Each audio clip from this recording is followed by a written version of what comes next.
After causing the trouble, Orson quickly ran away. But Edie wasn't injured, thanks to the airbag cushion. However, no one could have expected that an even bigger accident was waiting for her.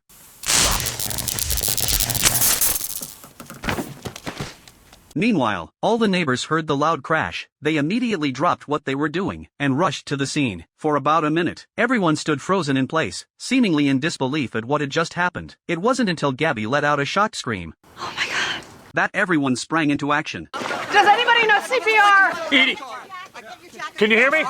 Before the ambulance arrived, Edie seemed to hear her nemesis, Susan, whispering comforting words in her ear. Don't worry, Edie. You're gonna get through this. You're gonna be just fine. Sure enough, enemies are just different. 2 seconds later, with all the neighbors watching, she took her last breath. 2 days later, at the request of Edie's husband, a few neighbors took her ashes and drove 100 kilometers to a university. They had to deliver the news of the death to the son. I can't help thinking about all the times Edie and I sniped at each other. We could have been good friends. Well, if she knew what you're about to do for her, she'd forgive you for everything. Finally, they reached their destination and met Edie's son. But when the boy heard that his mother had passed away, he showed no sign of sadness. Well, what emotions could he have for a woman who abandoned him so long ago? But just as he was about to leave, Karen grabbed his arm. Travis, you need to know something about your mom, and I'm going to tell you. Now sit down.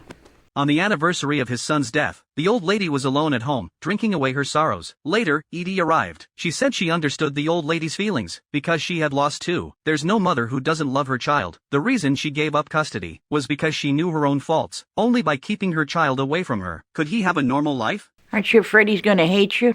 I love him enough to let him hate me. Well, I hope you're not making a big mistake. Me too. The boy seemed moved after hearing this, but he still left. Just as the group was walking out the door, he chased after them. Maybe the resentment he'd held for his mother had finally faded. At that moment, Gabby suddenly remembered their purpose for being there, so she quickly retrieved the urn from the car. The boy gently touched his mother's ashes, and finally decided to leave the decision to the seemingly kind neighbors in front of him. You were her best friends. I'm sure you could think of the perfect place to put her.